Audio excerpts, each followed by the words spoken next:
विप्र समाजा, विप्र समाज को, ब्राह्मणों को साथ ले गए हमारे विश्वामित्र जी। किसके घर? दशरथ जी के राज्य में चले गए। जैसे दशरथ जी के राज्य में पहुंचे हैं हमारे विश्वामित्र जी, जैसे पहुंचे हैं तो आज क्या हुआ हमारे दशरथ जी क्या कहते हैं के ही कारण आगमन तुम्हारा, मुनि अस कृपा नहीं कनिहु काऊ। अरे प्रभु, किस कारण से आपका आना हुआ?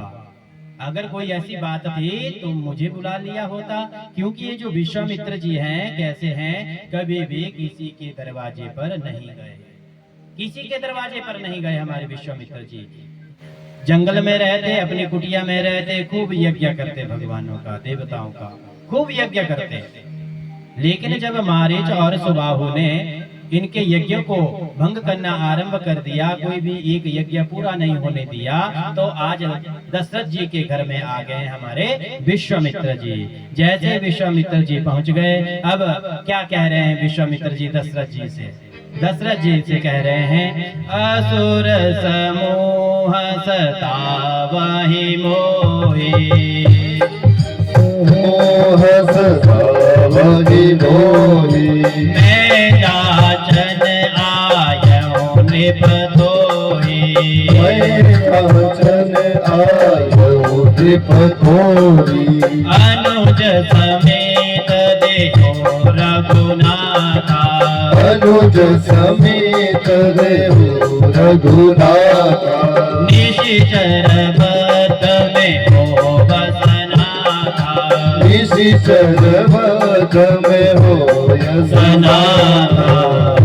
प्रभु, असुर समूह सतावहि मोहि, ये जो असुर है मुझे सता रहे हैं। मैं जाचन आयो नृप तोहि, मैं आप राजा के पास आया हूँ और मैं आपके अनुज सहित राम बेटे को लेने के लिए आया हूँ, क्योंकि आपके बेटे राम और लक्ष्मण को ले जाऊंगा तो क्या होगा, उन निशाचरों का वध करवाऊंगा और मेरे यज्ञ सफल हो जाएंगे। जब इतना कह दिया तभी देखो विश्वामित्र जी का क्या भाव है, कितना सुंदर भाव है प्रभु राम जी से। अनुज समेत देहु रघुनाथा, अनुज के समेत मुझे राम जी दे दो, और मैं सनाथ, क्या कहते हैं हमारे विश्वामित्र जी, निशिचर बद में होब सनाथा, अभी तक मैं अनाथ था, मैं फिर सनाथ हो जाऊंगा। जब तक हमारा कोई नाथ नहीं बनेगा तब तक हम क्या हैं? अनाथ हैं हम अनाथ, क्योंकि जब तक हमने प्रभु का आवरण नहीं किया, वर्ण नहीं किया, तब तक हमें अनाथ हैं। हम कब सनाथ हो जाएंगे? जब हम किसी विश्वनाथ का, किसी भोलेनाथ का, किसी रघुनाथ का, किसी यदुनाथ का वर्ण नहीं करेंगे। किसी ना किसी नाथ को जोर से पकड़ दीजिए, ऐसे पकड़िए कि छोड़िए मत। जब जोर से पकड़ लेंगे तो आपका भव से पार होना निश्चित है। बोलिए सियापति रामचंद्र भगवान की। इसलिए अगर हम अनाथ हैं तो सनाथ हो जाइए, किसी ना किसी नाथ को पक्का पकड़ लीजिए। विश्वामित्र जी ने क्या कहा, प्रभु अभी तक तो मैं अनाथ था, लेकिन जैसे ही रघुनाथ मेरे साथ चलेंगे तो मैं सनाथ हो जाऊंगा। कितना सुंदर भाव दिया है हमारे विश्वामित्र जी ने। जब इतना कह दिया तभी क्या हुआ, ये जो निशिचर है ये मुझे बहुत तंग कर रहे हैं, मेरे एक भी यज्ञ को सफल नहीं होने दे रहे हैं। राजा दशरथ, कृपया करके आप मुझे राम और लक्ष्मण जी को दे दीजिए। तभी क्या कहते हैं हमारे दशरथ जी? दशरथ जी कहते हैं, चौथे पन पायो सुत चारी, चौथे पन पायो सुत चारी, विप्र वचन नहीं कहूँ बिचारी, विप्र वचन नहीं कहूँ बिचारी। अरे चौथे पन में मैंने ये पुत्र पाए हैं और आप बाबा इनको मांगने के लिए आ गए। देखो हम आप लोगों से कोई मांगे तो क्या मांगता है? धन दौलत मांग लेगा, कपड़े मांग लेगा, जायदाद मांग लेगा, लेकिन हम आप लोग से कोई ऐसा मांगता है कि हमें अपना पुत्र दे दो? मांगता है कोई? तो आज दशरथ जी कह रहे हैं, अरे प्रभु आपने तो साक्षात पुत्रों की ही मांग कर ली, मांगने से पहले थोड़ा सा तो सोच लिया होता कि आप क्या मांग रहे हैं, आप क्या मांग रहे हो। दशरथ जी ने जब ऐसे वचन सुने कि मुझे आप लक्ष्मण और रघुनाथ को दे दीजिए, राम को दे दीजिए, तभी से हमारे दशरथ जी के प्रेम अश्रु बह रहे हैं, अश्रुपात हो रहा है। और क्या कह रहे हैं हमारे दशरथ जी कह रहे हैं, अरे विश्वामित्र जी, अरे बाबा जी, मैं आपको 2 नाम की सारी चीजें दे सकता हूँ। क्या क्या दे सकता हूँ? भूमि दान कर सकता हूँ, धेनु दान दे सकता हूँ, धन दे सकता हूँ, कोष दे सकता हूँ। आप सब कुछ मांग लीजिए, 2 नाम से जो है सब कुछ दे दूंगा, लेकिन क्या मैं अपने 2 नाम के राम को आपको नहीं दे सकता। राम को मैं नहीं दे सकता, कभी नहीं दे सकता मैं राम को। अब विश्वामित्र जी क्या कह रहे हैं? रघुकुल रेत सदा चली आए, रघुकुल रीत सदा चली आए, प्राण जाए पर वचन न जाए, प्राण जाए पर वचन न जाए। अरे रघुकुल की रीत है, वचन नहीं जाना चाहिए, प्राण बेशक चले जाएं, इसलिए आपने तो कह दिया कि मैं सब कुछ दे सकता हूँ आपको, आप मांगिए। अब मैंने तो मांग लिया है प्रभु, अब आप देना चाहते तो दे दीजिए, क्योंकि मैं अपने यज्ञों को सफल करने के लिए आपके राम पुत्र को और लक्ष्मण को मांग रहा हूँ। जब इतना कह दिया तभी क्या हुआ? नहीं मान रहे हैं दशरथ जी। बहुत समझाया विश्वामित्र जी ने, जब बहुत समझा दिया विश्वामित्र जी ने तो क्या हुआ? सीधे देखते हैं वशिष्ठ जी की ओर। वशिष्ठ जी की ओर देखते हैं, क्या कहते हैं? अरे प्रभु आप ही कृपा करके अपने यजमान जी को समझाइए, दशरथ जी को समझाइए, क्योंकि मैं अपने लिए नहीं जन कल्याण के लिए इनको साथ में ले जाना चाह रहा हूँ। जब इतना वशिष्ठ जी ने कह दिया हमारे विश्वामित्र जी ने, तभी हमारे वशिष्ठ जी समझा रहे हैं, किसको? दशरथ जी को। क्या समझा रहे हैं? तब वशिष्ठ बहु विधि समझावा, तब वशिष्ठ बहु विधि समझावा, देव संदेह नाथ कहाँ पावा, देव संदेह नाथ कहाँ पावा। दशरथ जी आप संदेह मत कीजिए, राम और लक्ष्मण को भेज दीजिए, आपका क्या होगा? दशरथ जी कह रहे हैं, अरे नहीं नहीं प्रभु, मैं नहीं भेज सकता। अब वशिष्ठ जी कह रहे हैं, आपको देखो यज्ञ से ही 4 पुत्रों की उत्पत्ति हुई आपके घर में, जब आपने यज्ञ करवाया था। आज उन्हीं यज्ञ को सफल करने के लिए विश्वामित्र जी मांग रहे हैं आपसे इन पुत्रों को मांग रहे हैं। तो आप क्या यज्ञ की रक्षा के लिए अपने राम और लक्ष्मण को नहीं भेज सकते? नहीं भेज सकते। अब दशरथ जी कहने लगे, हाँ प्रभु ये तो आपने ठीक कहा, यज्ञ से ही मुझे पुत्र रत्नों की प्राप्ति हुई है, अब क्या करूं?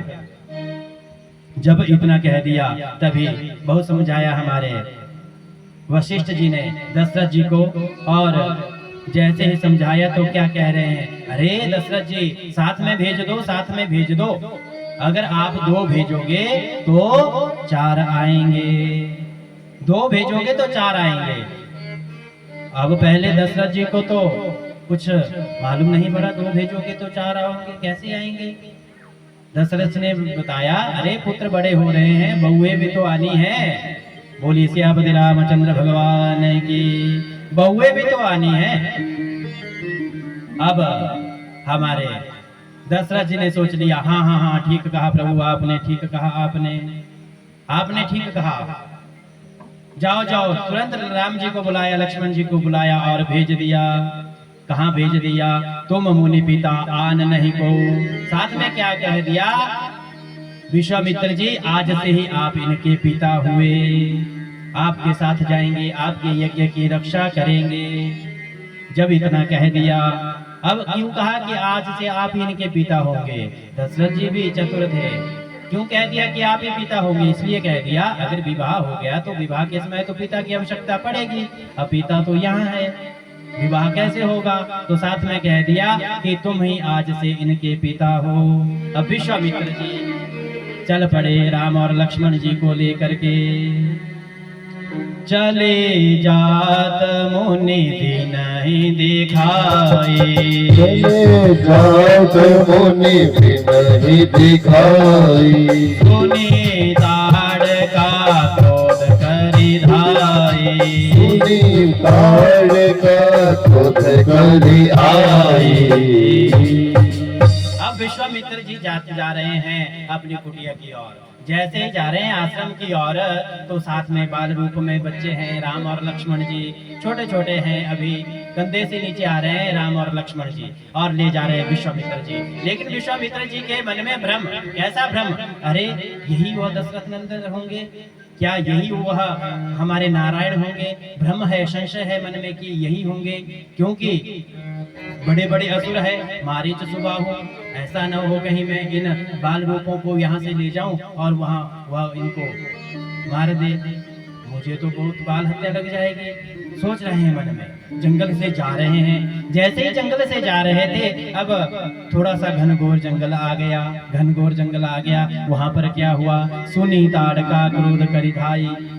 अब ताड़का के पैरों से छन छन की आवाज आने लगी।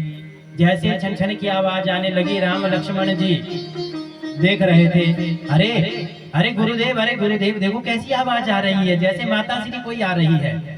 तभी विश्वामित्र जी कहते हैं हाँ, सुनने दो मुझे, सुनने दो, पहले सुनने दो, चुप हो जाओ 1 मिनट के लिए। जैसे ही चुप हुए अब सुन लिया, अरे ये तो ताड़का की आवाज है, लगता है ताड़का कहीं नजदीक है। अब विश्वामित्र जी क्या कहते हैं? विश्वामित्र जी कहते हैं अरे सुनो बात, ऐसा करो शोर मत मचाओ, शोर मत मचाओ। शोर मचाएंगे तो ये आ जाएंगे और हम सबको खा जाएंगे। भ्रम था हमारे विश्वामित्र जी के मन में। बस जब इतना कह दिया, अब यहाँ चल हमारे राम लक्ष्मण जी इतना कह दिया कि आ जाएगी और खा के चली जाएगी। तभी राम लक्ष्मण जी ताड़का आई, ताड़का आई, ताड़का आई, जोर जोर से गाने लगे, ताड़का आई, ताड़का आई, ताड़का आई। जैसे ही ऐसे गा रहे हैं विश्वामित्र जी चुप को बोल रहे हैं कि चुप हो जाओ। और यहाँ से राम लक्ष्मण जी ताड़का आई, ताड़का बुआई, ताड़का बुआई। बस जैसे ऐसे बोल रहे हैं विश्वामित्र जी सोच लिए आज बचने वाले नहीं हैं। अब ताड़का को शब्द सुनाई दिए, अरे किसी बच्चों के शब्द हैं, आज तो मजा आ जाएगा, भोजन का आनंद आ जाएगा। अब ताड़का सामने आ गई। जैसे ताड़का सामने आ रही है, यहाँ से विश्वामित्र जी देख रहे हैं सामने, अरे देखो ताड़का आ गई, इतने बड़े बड़े दांत, विकराल रूप ताड़का का, इतना विकराल रूप। और यहाँ राम लक्ष्मण जी देख रहे हैं उनको। विश्वामित्र जी जितने मंत्र आ रहे थे सभी को जपे जा रहे हैं। जय हनुमान ज्ञान गुण सागर, जय कपीस तिहु लोक उजागर। जितने मंत्र आज याद थे विश्वामित्र जी को सब कह दिए विश्वामित्र जी ने। अरे आई बुलाई दूर जाए, आई बुलाई दूर जाए। जितने मंत्र विश्वामित्र जी को आते थे सब कुछ कह दिए, लेकिन ताड़का नहीं, अदृश्य हो रही है, जा रही है, सामने खड़ी है। यहाँ विश्वामित्र जी सोच रहे हैं अरे अब क्या करूं? पहले तो इन बच्चों को खाएंगे, सबसे बड़ा पाप तो मुझे ये लगेगा, अगर मेरे मृत्यु हो जाती तो कोई बात नहीं, लेकिन ये बाल दोष तो मुझे लगेगा, बाल हत्या लग जाएगी। बस इतना सोच रहे हैं। जितने मंत्र आ रहे थे आज क्या हुआ, सब विश्वामित्र जी ने कह दिए, लेकिन ताड़का सामने से अदृश्य नहीं हुई, ना कहीं गई। अब अंत में जब विश्वामित्र जी का कुछ नहीं चला, कोई फल नहीं चला, कुछ नहीं, कोई मंत्र नहीं चला, अब विश्वामित्र जी ने क्या किया? दोनों बच्चों को, दोनों राम और लक्ष्मण को अपने हाथों में जकड़ लिया और जकड़ करके अपनी आंखें बंद कर ली। आंखें जैसे ही बंद कर दी, अब ताड़का आगे से आ रही थी और धीरे से अपने राम जी ने अपना धनुष तिलक बाण निकाला और धनुष पर प्रंति चढ़ाई और सीधे ही एक ही बाण में ताड़का को धड़ाम से नीचे गिरा दिया।